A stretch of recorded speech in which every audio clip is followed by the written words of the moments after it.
Dans le plus grand port des États-Unis, les pompiers viennent de recevoir de nouveaux bateaux-pompes dernier cri d'une valeur de 50 millions de dollars. C'est l'avenir. C'est comme une navette spatiale, mais sur l'eau. Le tout dernier, le plus gros et le meilleur bateau-pompe du monde. 2 bateaux, 20 canons, plus de 300 000 litres d'eau à la minute. En puissance brute, personne ne nous égale. Ils peuvent combattre de gigantesques incendies d'une hauteur équivalente à 20 étages et à une distance équivalente à 6 bateaux. Ce truc pourrait carrément balayer un fourgon sur les quais et l'expulser hors du décor. Mais un plus gros équipement et un plus gros port signifient de plus gros problèmes. Et qui sait ce que renferment ces conteneurs? Une menace biologique? Des bombes radiologiques? Tout est inflammable. Cette zone est régulièrement prise pour cible. Une boîte de Pandore. On protège le pays. Notre travail est foncièrement dangereux. Rendez-vous dans le port pour voir ce que ces petits garnements ont dans le ventre. Lutter contre les incendies et les explosions, c'est le rôle de cette aquamachine.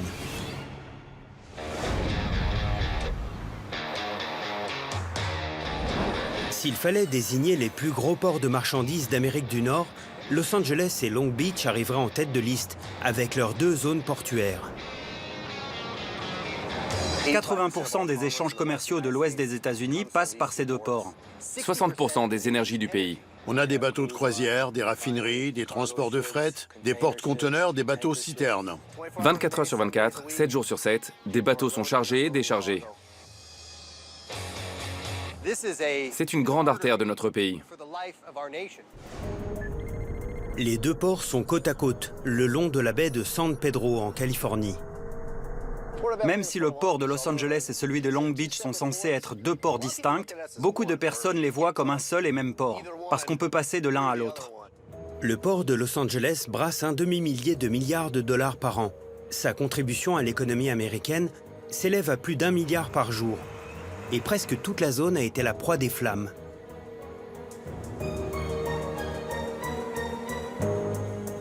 En 2014, on était tous à table pour le dîner quand on a remarqué une colonne de fumée s'élever dans les airs. On était persuadé que l'incendie s'était déclaré en ville, mais il a continué à s'intensifier. Et tout a commencé par une étincelle. L'incendie de 2014 s'est déclenché à cause d'un soudeur. L'ennui avec les quais en bois, c'est qu'on a affaire à du gros bois d'œuvre et quand il commence à prendre feu, c'est très compliqué de l'éteindre. Pour ne rien arranger, le quai a été recouvert de créosote pour l'empêcher de pourrir. La créosote est une huile qu'on trouve généralement dans les poteaux téléphoniques. C'est hautement inflammable. Il a pris feu d'un coup, donc il devait monter en température depuis un petit moment, peut-être quelques heures. Il a lentement accumulé de la chaleur et il a suffi d'un courant d'air pour déclencher les flammes. Les pompiers se ruent vers Fireboat 2, la pièce maîtresse de la flotte anti-incendie de Los Angeles. Les feux de ce genre sont dangereux parce qu'il y a beaucoup de produits chimiques ici. On est très proche d'une raffinerie. Il y a de l'essence, des produits inflammables. Le désastre menaçant de s'abattre sur son voisin, le port de Long Beach envoie les bateaux-pompes Challenger et Liberty en soutien. C'était un enfer. De la fumée s'échappait des pilotis de l'appontement. Et quand le vent changeait de direction, on ne voyait plus le canal. On ne voyait plus rien. Le quai de 75 ans était englouti par les flammes et menaçait l'intégralité du port et la vie des pompiers. La tension était palpable. C'est le pire incendie de quai que ces hommes expérimentés aient jamais vu. Cet incendie était déchaîné.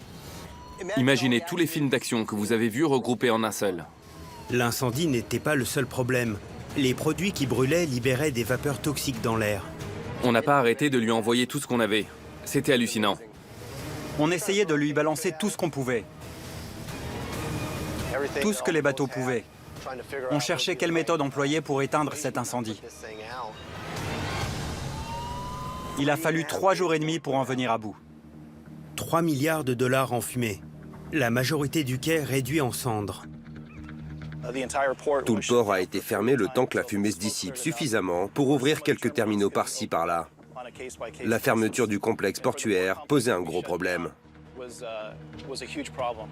C'était vraiment une expérience comme on n'en vit qu'une fois dans sa vie, même à la caserne de Los Angeles. Les équipes de sapeurs-pompiers de Los Angeles et de Long Beach ont fait un travail remarquable en contenant le feu dans le port. Ils ont mobilisé tous leurs moyens, toute la puissance de Liberty, Challenger et Fireboat 2. Et ça a failli ne pas suffire. Quand la fumée s'est dissipée, ils savaient qu'ils avaient besoin de bateaux plus gros, plus puissants et plus rapides. Il leur fallait de nouveaux bateaux. Les menaces que ces héros s'entraînent à affronter sont bien réelles, et les enjeux sont énormes. Il y a tellement d'argent qui transite ici. Le commerce seul représente un demi-milliard par jour. Fermer ces deux ports revient pratiquement à stopper l'importation de l'ouest des États-Unis. Les incidents de ce genre sont le moteur de l'innovation. Il y aura une prochaine fois, et les ports se préparent. Ils conçoivent de nouveaux bateaux-pompes, de nouvelles aquamachines super rapides et super puissantes. Les ports de Los Angeles et de Long Beach combinés s'étendent sur près de 70 km de front de mer en Californie. 300 000 personnes viennent y travailler chaque jour. C'est ici que le Made in China rencontre le Born in the USA. Tout, depuis votre enjoliveur jusqu'à votre dernière commande en ligne, passe par ici. Les produits qui arrivent en rayon à la période de Noël sont passés par ici en septembre. Ils viennent tous de l'étranger. Des téléviseurs, des chaînes hi-fi et même de la nourriture. Beaucoup de nourriture passe par ce port. Des produits en métal, des trucs du genre, de l'essence, tout passe par le port de Los Angeles ou celui de Long Beach. Les bateaux arrivent lourdement chargés de piles de conteneurs de 6 ou 12 mètres de haut. Ils déchargent leur cargaison qui est ensuite livrée dans n'importe quelle ville des États-Unis. C'est vraiment une plaque tournante pour toutes les importations du pays. C'est la passerelle transpacifique qui relie les États-Unis au reste du monde. C'est le port des États-Unis. Et c'est aux brigades des sapeurs-pompiers de Long Beach et de Los Angeles de la protéger. Notre travail, c'est de nous assurer que le commerce des clients ne soit pas perturbé. Dans le port, le temps, c'est de l'argent. Dès qu'ils ont livré leur cargaison, ils doivent repartir en chercher une autre. C'est un véritable balai. Beaucoup de choses doivent fonctionner de concert pour réaliser tous les jours ce qui nous semble aller de soi. Et dans un monde post-11 septembre, le feu est loin d'être l'unique menace. Franchement, ça peut être n'importe quoi. Ça peut venir de quelqu'un qui fonce avec une bombe à bord d'un skiff vers un bateau de fret. Ça suffit à bloquer le port. Ou quelqu'un qui provoque un incendie intentionnellement quelque part sur les quais. Il y a des terminaux pétroliers ici qui stockent d'énormes quantités d'essence à tout moment de la journée. Il y a aussi des produits dangereux ou biologiques dans des caisses. En fait, on protège le pays. Et on protège le pays de toutes sortes d'attaques terroristes. Tout ce qui peut gêner les opérations quotidiennes peut affecter le quotidien de tous les habitants des États-Unis. Le port, son personnel et une grosse partie de l'économie américaine dépendent de ces pompiers. Et eux-mêmes dépendent de leurs bateaux-pompes. Ne vous fiez pas à son nom. Pendant 15 ans, Fireboat 2 était le numéro 1 des bateaux-pompes dans le monde. Quand ce bateau-pompe a été mis en service, en 2002, c'était le plus sophistiqué du monde. Ce bateau a été spécialement construit pour ce port, pour répondre à tous ces dangers potentiels. Sa conception prenait également en compte le développement futur du port. Officiellement baptisé Warner L. Lawrence en hommage à un capitaine pompier retraité après 40 années de service, ce vaisseau de 30 mètres de long est équipé de 8 canons à eau qui, ensemble, peuvent envoyer plus de 144 000 litres d'eau à la minute. L'eau ainsi expulsée par ces canons forme un arc de cercle qui n'a rien à envier au spectacle aquatique des casinos de Las Vegas. Voilà comment il fonctionne. Les moteurs qui alimentent le bateau aspirent l'eau salée de l'océan sous sa coque. Des grilles filtrent les algues et autres débris. L'eau circule à travers un dédale de tuyaux et de conduits contrôlés et coordonnés depuis un panneau de commande sur le pont, puis est expulsée par les canons. C'est le panneau de contrôle. Chaque canon a une capacité d'environ 42 000 litres par minute et une portée d'environ 150 mètres. Les pompiers ont surnommé les canons Monitor. C'est un clin d'œil à l'USS Monitor, un navire de guerre cuirassé. Cette exceptionnelle aquamachine a aidé les Yankees à remporter la guerre de sécession. Aujourd'hui, les canons à eau portent son nom en hommage à l'artillerie de cet ancien navire. Ce truc pourrait carrément balayer un fourgon sur les quais et l'expulser hors du décor.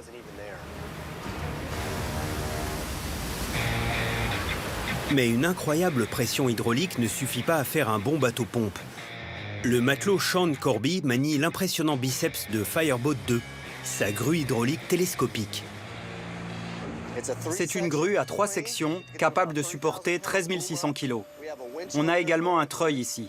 On peut soulever 900 kg avec. La nacelle de sauvetage peut monter jusqu'à 18 mètres au-dessus du niveau de la mer. On peut l'utiliser pour monter à bord d'un bateau de croisière, sur le pont, ou pour larguer notre skiff en mer, ou pour récupérer un bateau. Genre un voilier ou un mât, un objet qui se trouve dans l'eau, voire même une personne. On peut faire énormément de choses avec cette grue. Le ventre de cette machine se trouve sous le pont. C'est le cœur du Fireboat 2. C'est d'ici qu'il tire toute sa puissance. C'est la salle des machines. L'ingénieur Lewis Smith assure la maintenance de 2 moteurs V12 développant une puissance de 1800 chevaux pour que Fireboat 2 puisse foncer et éteindre n'importe quel incendie. 2 moteurs diesel de 8 cylindres alimentent les pompes des canons à eau du navire. Ce sont des pompes centrifuges à un étage. Elles sont toujours amorcées. Donc actuellement, les 2 tiers du navire sont immergés. Les pompes sont toujours remplies d'eau et il n'y a pas besoin de les amorcer. Dès qu'elles commencent à tourner, elles se mettent à pomper. Elles envoient alors de l'eau dans tous ces tuyaux qu'on peut voir au-dessus de nos têtes. Lorsqu'il y a suffisamment d'eau et que tous les conduits sont pleins, le bateau s'enfonce de 30 cm. Le capitaine Craig Jackson peut également utiliser la puissance de pompage du navire pour drainer l'eau d'un bateau en train de couler. À chaque fois qu'on nous appelle pour un bateau qui coule, que ce soit dans le port ou à l'extérieur, on doit également penser au drainage de l'eau dans notre intervention. Lorsqu'une fuite s'est déclarée sur un bateau et qu'il commence à sombrer, ces siphons aspirent entre 760 et 950 litres d'eau à la minute, ce qui permet au bateau de ne pas couler. Si un navire coule au milieu du port ou quelque chose comme ça, ce sont tous les couloirs de navigation qui se retrouvent à l'arrêt. Et les bateaux dehors perdent du temps, de l'argent et de la marchandise. Si ça se trouve, ils transportent de la nourriture qui peut périmer si elle attend trop longtemps pour rejoindre les couloirs de navigation. Pendant 15 ans, ce bateau était la référence absolue en matière de bateau-pompe dans le monde. Et quand il n'affronte pas un incendie, il est ici. La caserne de Los Angeles 112 associe parfois classe et fonctionnalité. Elle abrite 2 camions de pompiers, des dortoirs, une cuisine, un atelier et le hangar de cette aquamachine. Gary Brigandi est le 2e ingénieur en charge de l'entretien de ce bateau depuis 4 ans. On appelle cette zone l'arène. C'est ici qu'on assure la maintenance du bateau. Cette structure en forme de dôme, c'est comme une cabane géante. Il protège le bateau du soleil et des intempéries. Comme une ombrelle, ce dôme protège cette beauté des rayons UV et de la corrosion de l'air marin chargé en sel.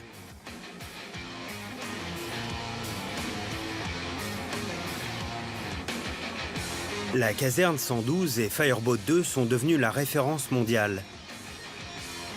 Et à côté, Long Beach tente de se moderniser. Mais surtout de rivaliser avec son voisin. Les derniers bateaux-pompes qui sont arrivés ici datent de 1988, Challenger et Liberty.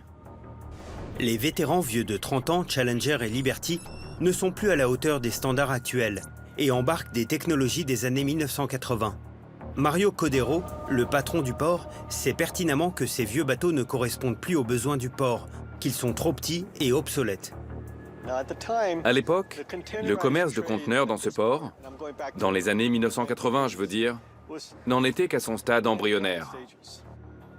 L'année dernière, 7,5 millions de conteneurs ont transité dans la baie de San Pedro. Un record. Et chaque année, les bateaux et leurs chargements sont de plus en plus gros. Les bateaux sont de plus en plus grands. Et aujourd'hui, on a ces gros géants qu'on appelle des méga porte-conteneurs qui débarquent dans les ports. Dans le port de Long Beach, Nous avons décidé de faire les investissements nécessaires pour accueillir ces énormes bateaux, parce qu'on savait qu'ils allaient devenir plus gros. On savait qu'ils allaient doubler de taille. À un moment, on n'avait que 300 ou 400 conteneurs sur un bateau, alors qu'aujourd'hui, il y en a 1300 ou 1400. Le gros porte-conteneurs, les incendies sur les quais, les pétroliers, les bateaux de croisière. On a décidé de passer au niveau supérieur. Long Beach doit se doter d'aquamachines. On avait besoin de bateaux-pompes à la pointe de la technologie. Des petits nouveaux débarquent à Long Beach. 2 bateaux-pompes équipés pour la lutte antiterroriste. Des aquamachines de 33 mètres de long et de 295 tonnes.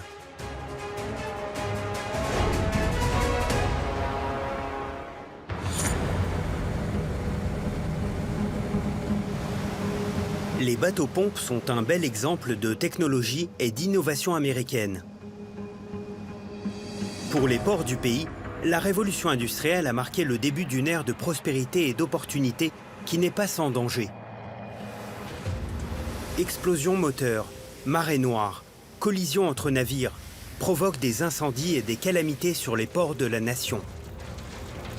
Les premiers navires anti-incendie étaient des remorqueurs et des bateaux à vapeur équipés de pompes et de lances-incendie. Mais dans les années 1920, les bateaux-pompes ont évolué pour donner ça. Avant son remplacement en 2003, ce bateau-pompe a patrouillé dans le port de Los Angeles pendant près de 8 décennies. Je m'appelle Frank Borden. Je suis chef adjoint retraité des sapeurs-pompiers de Los Angeles et le directeur des opérations de la Société historique des sapeurs-pompiers. Ce bateau derrière moi est un emblème du port. C'est le tout premier Fireboat 2, le Ralph G. Scott. Il a été mis au garage en 2003, quand le nouveau modèle l'a remplacé. Il a protégé le port de Los Angeles pendant 78 ans. Très peu d'appareils ont accompli autant d'années de service. Il a établi un record. Après le départ à la retraite des navires Liberty et Challenger de Long Beach, le capitaine Jay Shaper va pouvoir écrire un nouveau chapitre de l'histoire des bateaux-pompes. Liberty et Challenger représentent le passé, c'est notre point de départ. Vigilance et Protector représentent l'avenir. Un bateau-pompe dernier cri coûte plus de 25 millions de dollars. C'est un investissement considérable. Ils ne peuvent pas se contenter de répondre aux besoins d'aujourd'hui. Ils doivent être capables d'affronter les combats de demain. Concernant l'espérance de vie de ces bateaux, on espère s'en servir pendant les 50 prochaines années minimum. Les pièces et la conception de ce bateau nous font faire un bond dans le futur.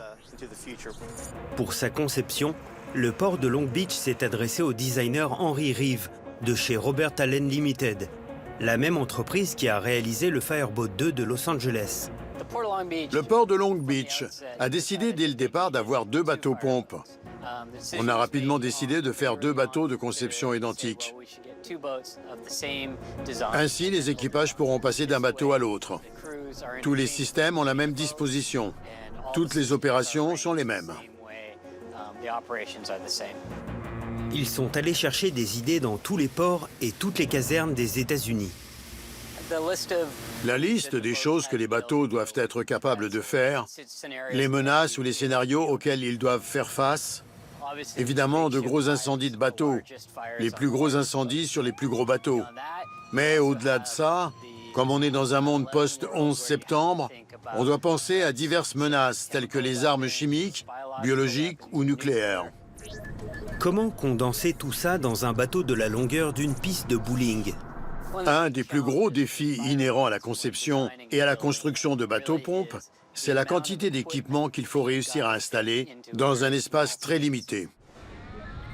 La construction s'est déroulée sur la côte nord-ouest du Pacifique, sous l'œil vigilant de John High, au chantier naval de Foss à Seattle. Quand il s'agit de construire une nouvelle plateforme d'intervention d'urgence, ils en font toujours des caisses. C'est un peu du même acabit que les constructions militaires où ils anticipent la prochaine bataille et pas la dernière. Les bateaux-pompes jumeaux sont des chefs-d'œuvre d'ingénierie industrielle.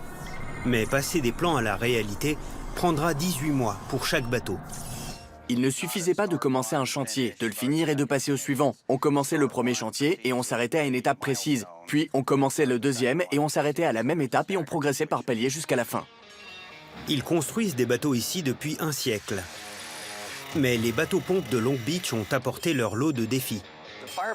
Les bateaux-pompes ont beaucoup plus de fonctionnalités que d'autres bateaux n'ont pas.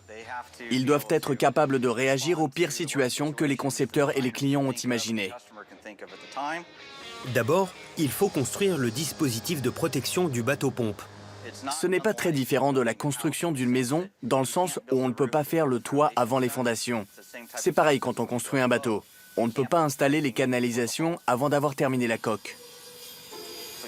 Alors on commence par construire la structure de base du bateau et une fois que c'est fait, on ajoute les machines, puis les composants du bas vers le haut, en gros.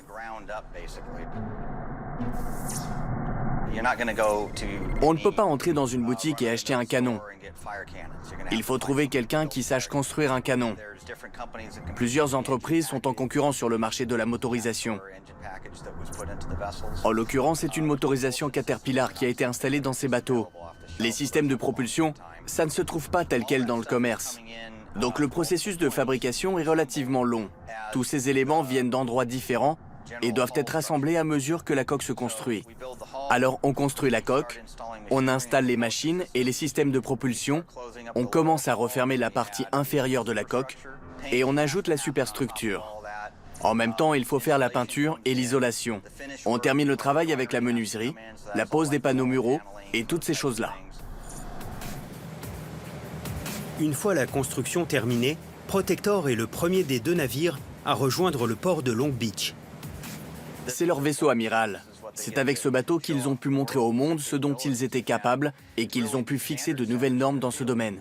Qui n'aime pas avoir une nouvelle voiture? C'est un peu la même chose, sauf que cette nouvelle voiture-là est super cool.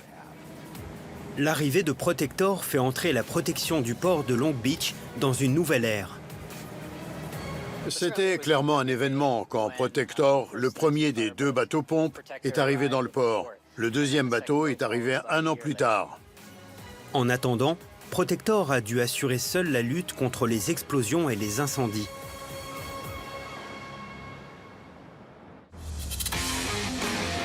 Le port de Long Beach a plus de 100 ans.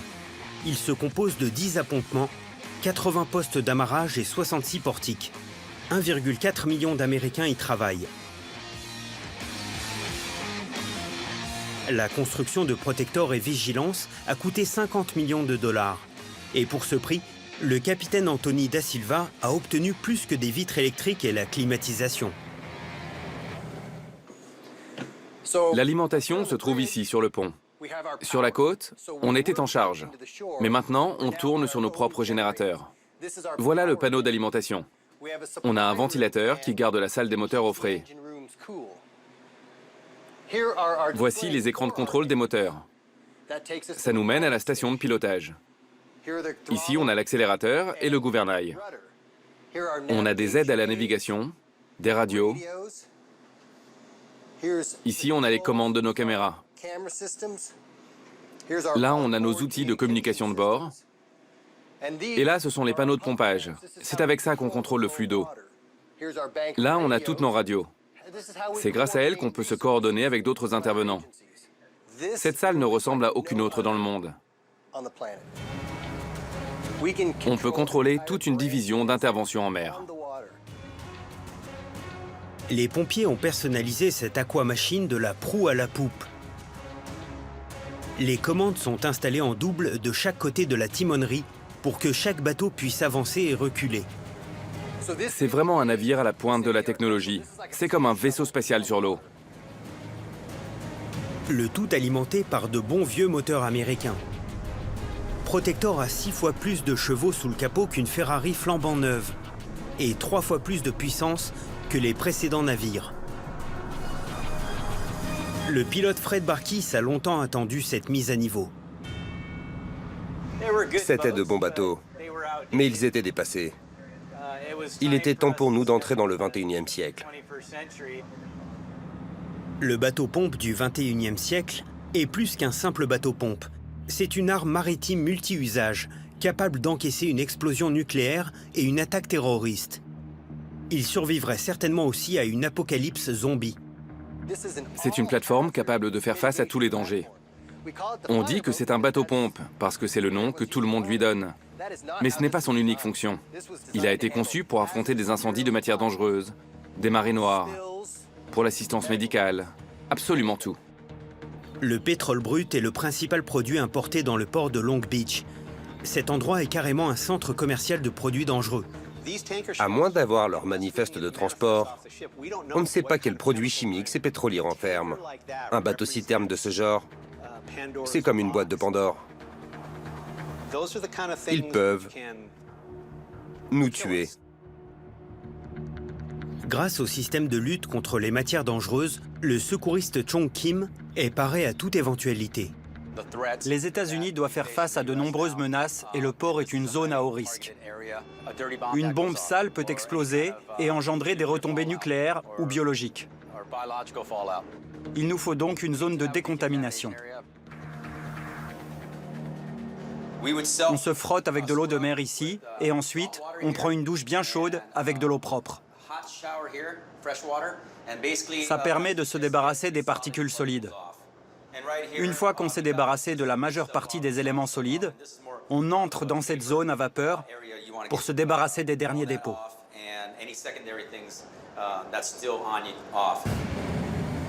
Ces bateaux doivent être parés à toute éventualité. Et cela inclut les menaces nucléaires, radiologiques, biologiques et chimiques.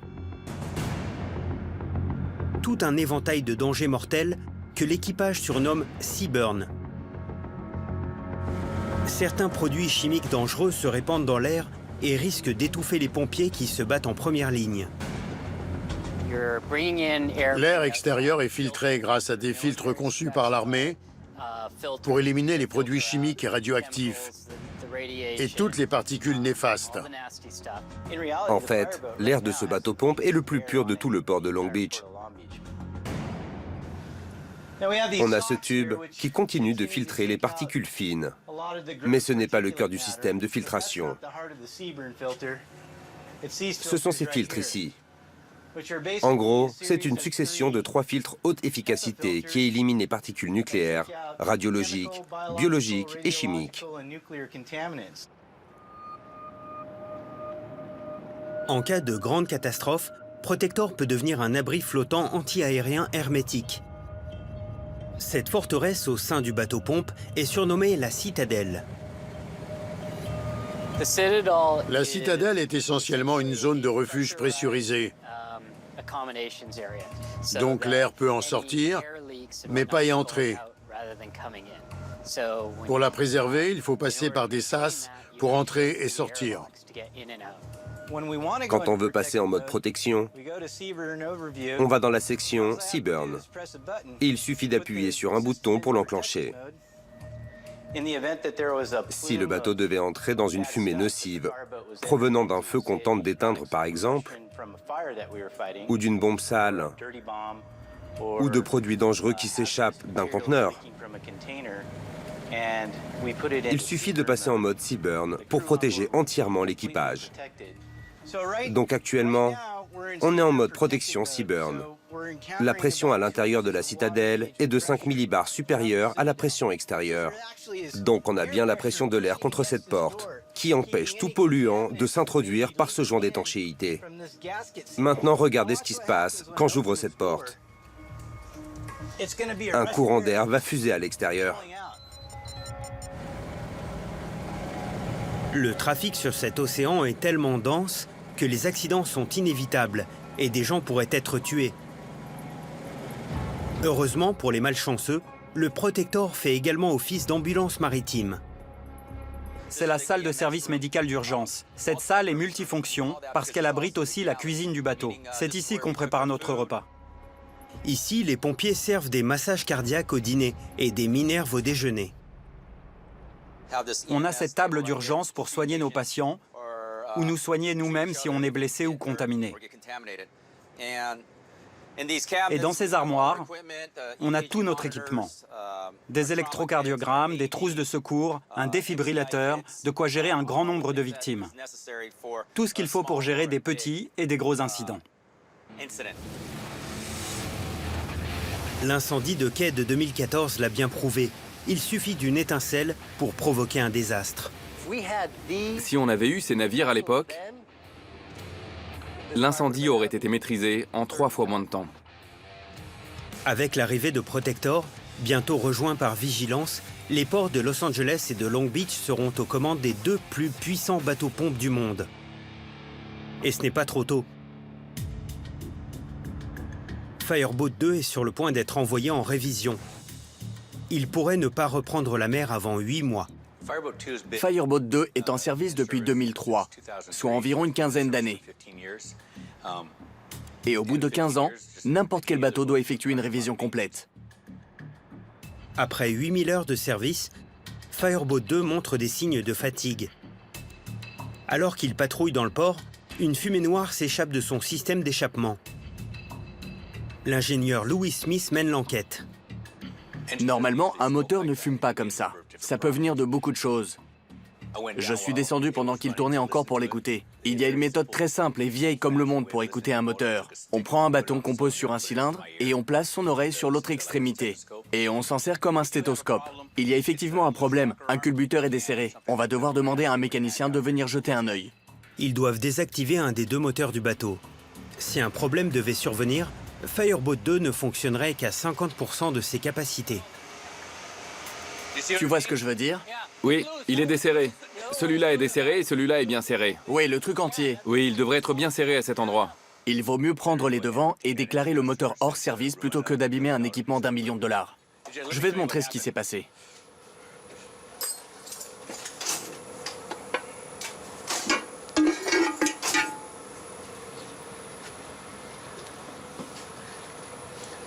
En fait, le souci, c'est que cette valve était peut-être endommagée. Elle a fini par se desserrer. La tige de culbuteur est actionnée par l'arbre à cam qui lui-même actionne le culbuteur qui est censé compresser ses ressorts. Ce culbuteur devrait reposer sur 2 ressorts, comme celui d'à côté. Mais ce n'est pas le cas actuellement. Les 2 ressorts ne sont pas actionnés par le culbuteur. Donc la tige de culbuteur appuie sur le culbuteur qui, à son tour, appuie sur les ressorts. Et les ressorts déplacent la valve. Actuellement, on n'a rien de tout ça sur celui-là. Et c'est pour ça qu'on a toute cette fumée. Donc ce qu'on va probablement devoir faire, c'est démonter tout ça et certainement changer la valve. Ça sera une réparation complète et pas simplement un ajustement à faire. Donc ce moteur est maintenant hors service. Si un incendie se déclare, on va devoir se contenter d'un seul moteur. Le bateau sera difficile à piloter, bien plus difficile. Fireboat 2 a encore de beaux jours devant lui, mais le maintenir en forme demande énormément de travail. Avec la mise au garage de Fireboat 2, l'arrivée de Vigilance est encore plus attendue.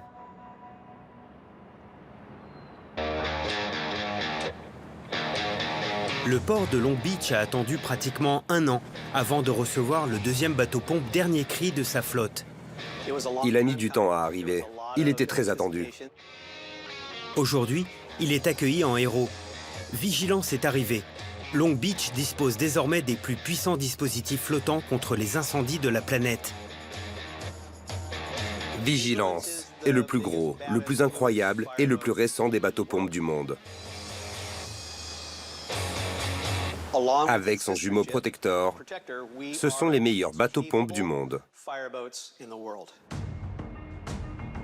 En termes de puissance brute, de capacité de pompage, etc. Je pense que personne ne nous arrive à la cheville. Vigilance est un bateau très technique. Il est bien plus technique, bien plus avancé.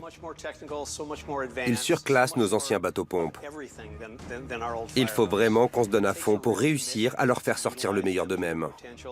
Maintenant que les 2 bateaux sont là, il est temps de se mettre au travail. Les essais en mer vont permettre de tester les équipements et les équipages. Il y a une période pendant laquelle les bateaux doivent se mettre aux normes. C'est à ça que servent les essais en mer.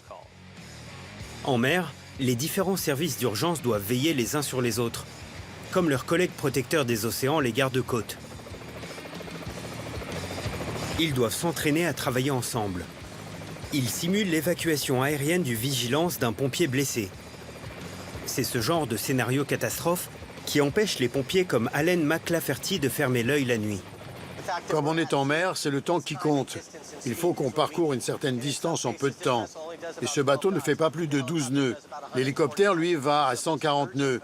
Donc si on a une urgence, on peut transporter quelqu'un immédiatement à l'hôpital le plus proche. Le pilote est en contact avec l'hélicoptère des gardes-côtes. On va faire une opération aérienne depuis la proue du bateau.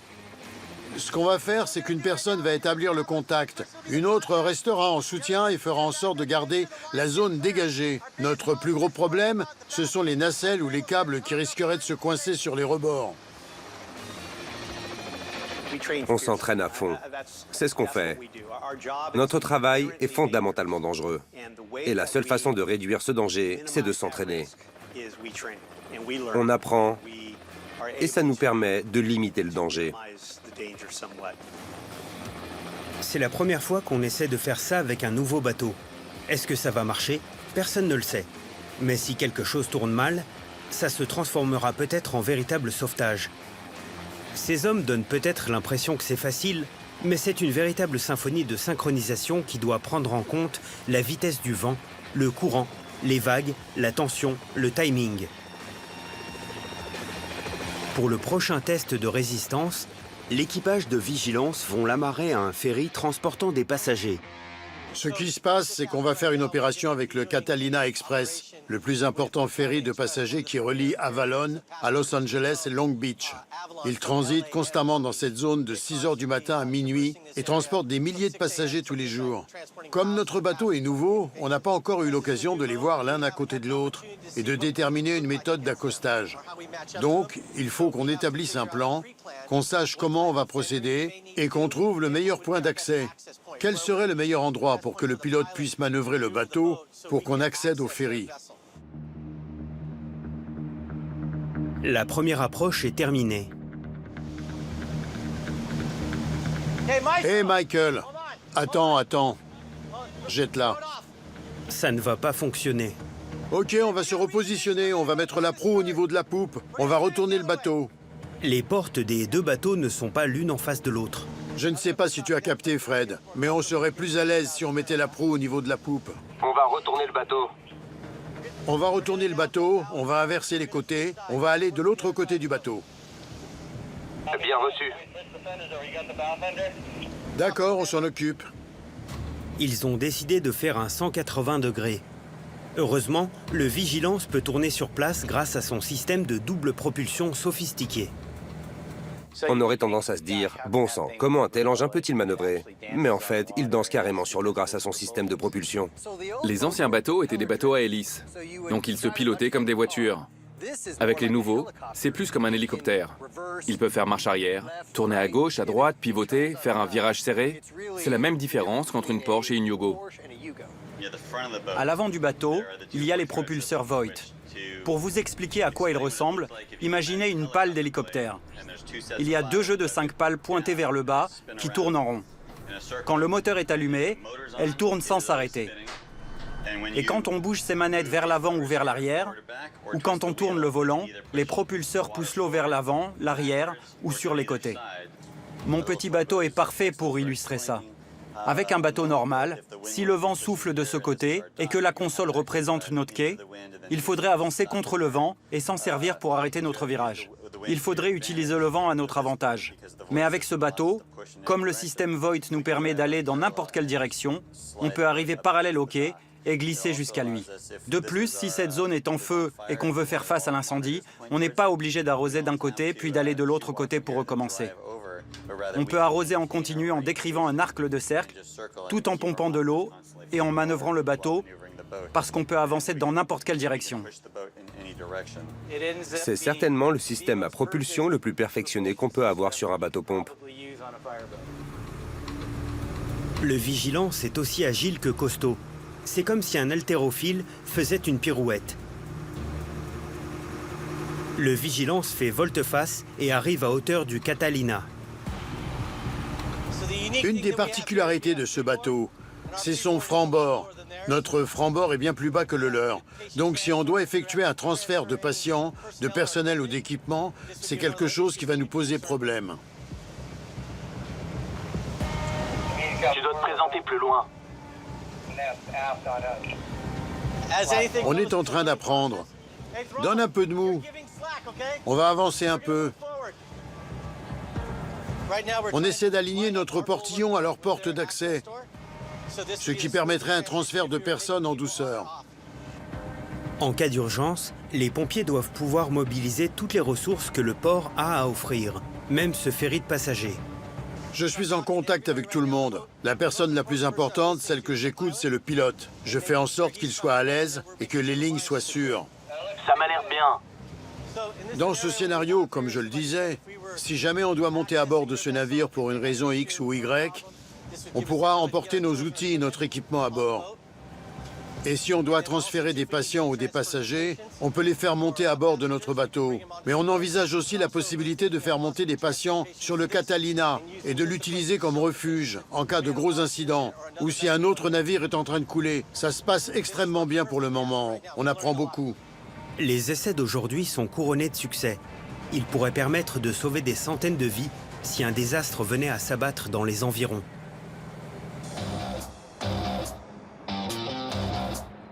Protector et Vigilance sont de véritables aquamachines. Ce sont les bateaux-pompes les plus puissants, les plus manœuvrables et les plus avancés sur le plan technologique au monde. Ils sont prêts à enrayer n'importe quelle menace. Ils peuvent également repérer des petits problèmes avant qu'ils ne se transforment en catastrophe grâce à des technologies comme le système de prévision infrarouge, surnommé FLIR. C'est une fenêtre sur les potentiels désastres qui permet de voir à travers un mur en métal de plus d'1 mètre d'épaisseur. Si un incendie se déclare à l'intérieur de ce navire, cette caméra me permet de voir à l'intérieur et de détecter les foyers pour mieux diriger nos canons à eau. Là où ça devient un véritable atout, c'est quand on recherche des victimes dans la mer ou sur un autre bateau la nuit. Protector va en mer pour tester son système d'extinction d'incendie dernier cri. Si un de ces gigantesques pétroliers qui transitent dans le port prend feu, cette installation est le premier rempart. On est venu ici pour tester notre dispositif à mousse. Sur la terre ferme, les pompiers utilisent la mousse pour lutter contre les incendies pétroliers ou alimentés par du gaz, et ce depuis des décennies. Voici comment ça fonctionne. La mousse refroidit les flammes et recouvre le pétrole, étouffant ainsi le feu. Répandre de l'eau sur du pétrole a pour seul effet d'étendre l'incendie. C'est notamment pour cette raison qu'on recouvre un feu d'huile en cuisine avec un torchon. Depuis 1902, les scientifiques ont conçu différentes mousses anti-incendie composées de produits chimiques dangereux. Un désastre écologique. Mais aujourd'hui, Protector dispose d'une toute nouvelle mousse biodégradable et écologique. Lors de cet essai, une énorme quantité de mousse blanche va se retrouver dans l'eau. Alors ils ont dû demander la permission aux gardes-côtes. Au cas où ils reçoivent des appels de personnes qui s'inquiètent de ce qu'on fait. Secteur de Los Angeles, bateau-pompe 20. Bateau-pompe 20, secteur de Los Angeles. On va envoyer environ 20 000 litres de mousse. Ça risque de s'étendre sur environ 1 km². C'est bon pour nous. Poursuivez votre entraînement. Ok, merci beaucoup. La mousse, c'est l'élément le plus important dont on dispose. Quand on est confronté à un gros incendie, il faut de la mousse. Presque tous les bateaux-pompes du monde peuvent en fabriquer. Nous, on peut en fabriquer plus de 45 000 litres en 86 minutes. Peu de dispositifs en sont capables. C'est notamment dû au fait qu'on peut transporter 16 000 litres de concentré.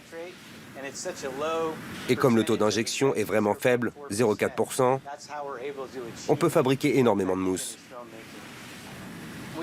On aimerait faire ça tous les mois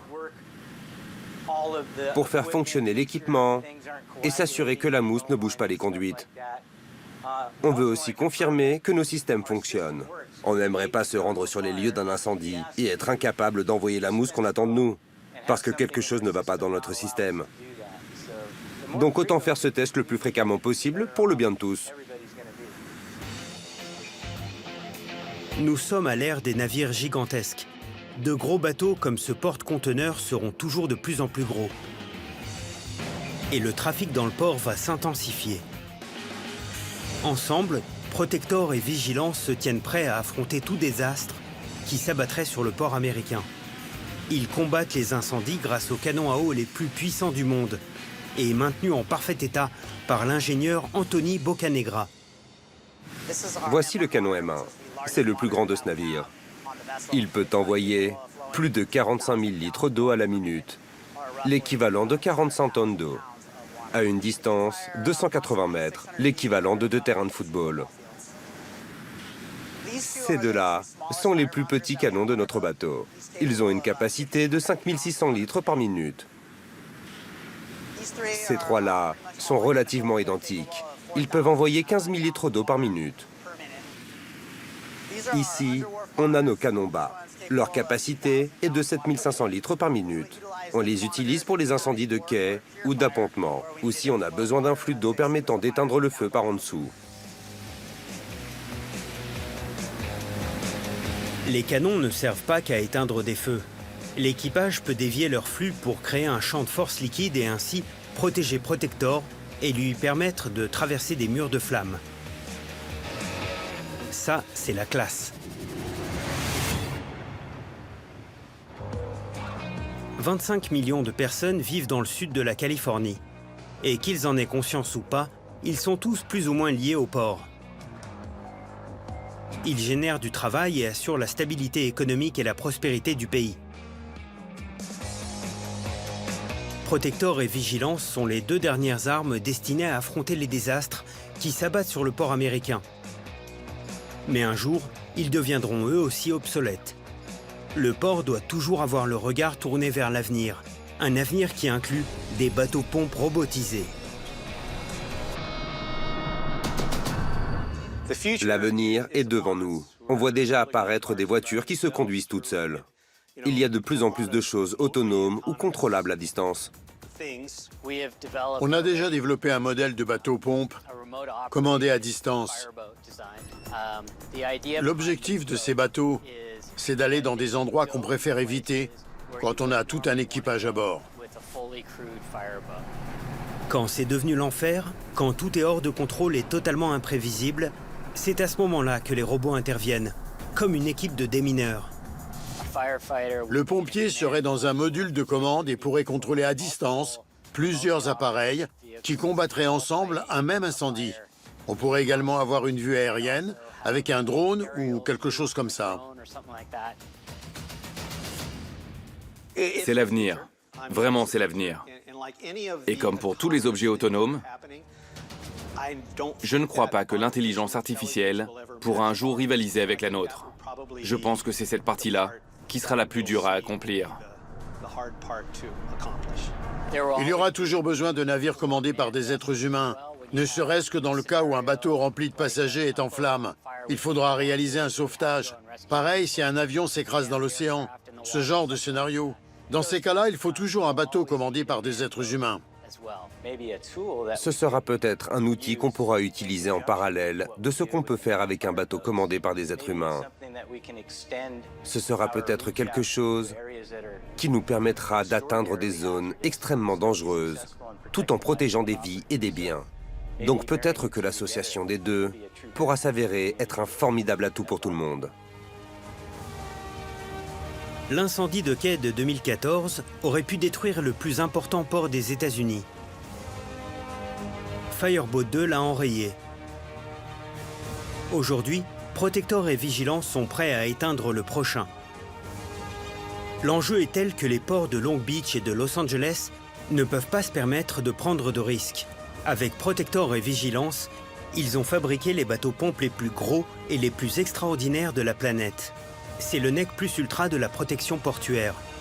Incroyablement puissants, ils sont bien plus que de simples bateaux-pompes. Ce sont de véritables aquamachines capables de remplir n'importe quelle mission.